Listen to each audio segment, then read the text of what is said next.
तो चलिए यहाँ से सीधा आपको लिए चलते हैं हरिद्वार की ओर, जहां पर मुख्यमंत्री पुष्कर सिंह धामी संत समाज के एक कार्यक्रम में शिरकत करने पहुंचे हैं, संबोधित कर रहे हैं।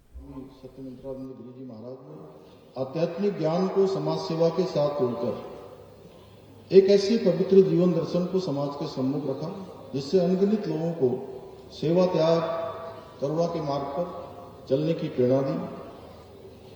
उन्होंने भारत माता मंदिर की स्थापना करके राष्ट्रभक्ति, सांस्कृतिक गौरव, सनातन परंपराओं के सम्मान का एक ऐसा विशिष्ट केंद्र निर्मित किया था जो सनातन संस्कृति को मानने वाले श्रद्धालुओं और देशभक्तों के लिए दिग दिगंत तक प्रेरणा का अमूल्य स्रोत बना रहेगा। संत परंपरा की यही विशेषता है कि गुरु कभी देह में सीमित नहीं होते, वे शिष्य के हृदय में जीवित होते हैं।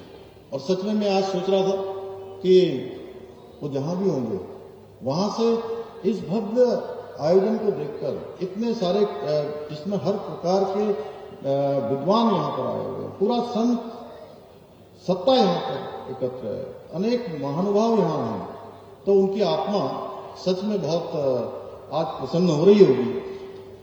और ब्रह्मलीन पूज्य स्वामी सत्यमित्रानंद गिरी जी ने जिस दीप को तप, त्याग और सेवा से प्रज्वलित किया, वही दीप आज परम पूज्य अवधेशानंद गिरी जी महाराज के माध्यम से अनवरत रूप से प्रकाशमान होकर समाज को नई दिशा देने का काम कर रहा है। भाइयों बहन, चूंकि मैंने पहले कहा कि कार्यक्रम काफी विस्तार रूप ले चुका है, लेकिन कुछ बातें जरूर मुझे आप सबके समक्ष रखनी है कि पूज्य महामंडलेश्वर अवधेशानंद गिरी जी महाराज, उनका जो व्यक्तित्व है वो बहुत चुंबकीय है और जो भी एक बार उनसे मिल लेता है सच में उनका प्रशंसक बन जाता है, उनसे जुड़ जाता है। और अभी जैसा माननीय राज्यपाल बिहार कह रहे थे कि सच में हृदय से आत्मा से जोड़ने का सुंदर जो उनके पास व्यक्तित्व है। आपको कुंभ मेला, अभी मैं आपसे यहीं पर पूछ रहा था, 1998 में आचार्य महामंडलेश्वर बनाया गया था और आपने तब से लेकर 10 लाख से भी अधिक नागा साधुओं को दीक्षा दी। आपने हमेशा उन मूल्य और विचारों को आकार देने का काम किया जो युगों युगों तक मानवता के लिए पाथे का कार्य करेंगे। मुझे पूरा विश्वास है कि ये मूर्ति स्थापना समारोह नई पीढ़ी के लिए आध्यात्मिक जागरण का एक साधन बनेगा।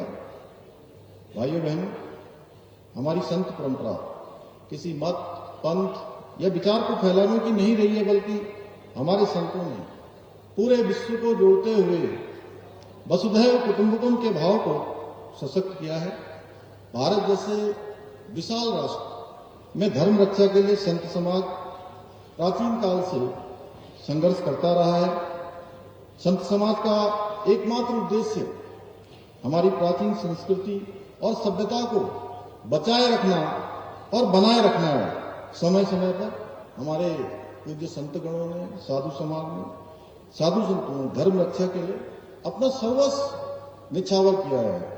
इसी परंपरा को आचार्य श्री आज के युग में आगे बढ़ाने का काम कर रहे हैं। आपका मानना है कि संतों ने हमेशा समाज का मार्गदर्शन किया है और समाज के उत्थान के लिए हिंदू संस्कृति की रक्षा करना अत्यंत आवश्यक है, क्योंकि हम सनातन धर्म के अनुयायी हैं। हमारा धर्म किसी व्यक्ति विशेष द्वारा स्थापित धर्म भी नहीं है, बल्कि ये प्राचीन काल से चले आ रहे विभिन्न मतांतरों, आस्थाओं, विश्वासों आदि का समुच्चय है। यही कारण है सनातन धर्म समय के साथ चलता है, समय से हारता नहीं है। सनातन धर्म जिन तथ्यों और सिद्धांतों पर आधारित है वो मानव निर्मित नहीं है, बल्कि इस सृष्टि में पहले से ही विद्यमान है, यानी कि परमात्मा के द्वारा पहले से ही बनाया हुआ है। गीता में कहा गया है, नहीं ज्ञानेन सदृशम पवित्रम विद्यते, अर्थात ज्ञान से पवित्र कुछ भी नहीं है। मैं आशा करता हूं आपका ज्ञान, आपका समर्पण सदैव हमारा मार्गदर्शन करता रहेगा और हमें राष्ट्र निर्माण के लिए हमेशा पथ पर सहायता प्रदान करता रहेगा। भाइयों बहनों, आज आदरणीय प्रधानमंत्री जी के नेतृत्व में अभूतपूर्व रूप से सांस्कृतिक उत्थान हमारे देश का हो रहा है। आज आधुनिकता के संतुलित समावेश के साथ भारतवर्ष में सनातन संस्कृति का पुनर्जागरण हो रहा है और वही भारतवर्ष पुनः विश्व गुरु बनने के स्थान पर समर्पित होकर, स्थापित होकर समूचे विश्व का मार्गदर्शन करने के लिए तैयार हो रहा है। चाहे वो आज अयोध्या में बन चुका हमारा भव्य और दिव्य भगवान राम का मंदिर हो, यहीं देवभूमि उत्तराखंड में बद्रीनाथ धाम, केदारनाथ धाम का नवनिर्माण हो, पुनः निर्माण हो, वहां पर मास्टर प्लान का काम हो, बाबा विश्वनाथ के गलियारे का विस्तार हो, महाकाल लोक जहां से हमारे मोहन भाई यहाँ पधारे हैं, चाहे महाकाल लोक का निर्माण हो, सनातन का जयघोष आज चारों ओर गुंजायमान हो रहा है। भाइयों बहनों, देवभूमि उत्तराखंड को हम विश्व की आध्यात्मिक राजधानी बनाने के लिए निरंतर काम कर रहे हैं। केदारखंड, मानसखंड ऐसे क्षेत्रों के सौंदर्यीकरण के लिए काम कर रहे हैं। वहीं हरिपुर, कालसी में जो है उसके पुनरुद्धार की दिशा में प्रयास कर रहे हैं। यहीं ऋषिकेश और हरिद्वार में गंगा कॉरिडोर और मां शारदा के तट पर शारदा कॉरिडोर के निर्माण की दिशा में भी कार्य चल रहा है। इसके साथ साथ देहरादून के दून विश्वविद्यालय में सेंटर फॉर हिंदू स्टडीज, इस सेंटर की स्थापना भी हमने की है, जिससे आने वाली हमारी पीढ़ियां सनातन हिंदू धर्म के दिव्य सूत्र को समझ सकेगी और उसके अनुरूप आचरण करेगी।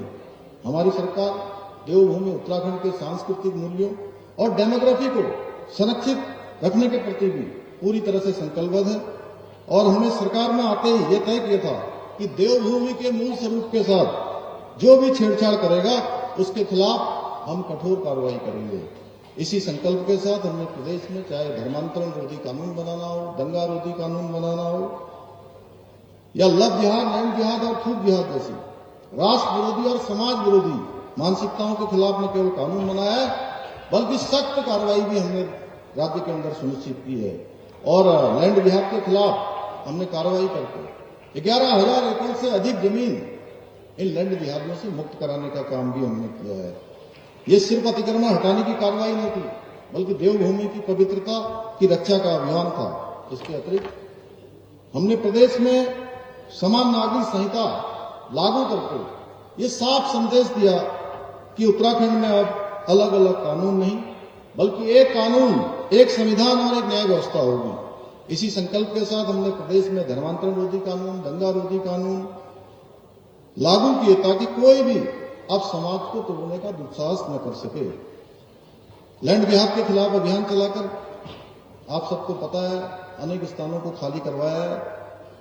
इसके अतिरिक्त भाइयों बहनों, हमने राज्य में हमारे नौजवानों के भविष्य के लिए, युवाओं के भविष्य के लिए, कर्मधारों के लिए देश का एक कठिन नकल का कानून लागू करके युवाओं के भविष्य से खिलवाड़ करने वालों को सबक सिखाने का काम भी किया है, जिसका परिणाम है कि अभी तक 28,000 से अधिक युवाओं को योग्यता और पारदर्शिता के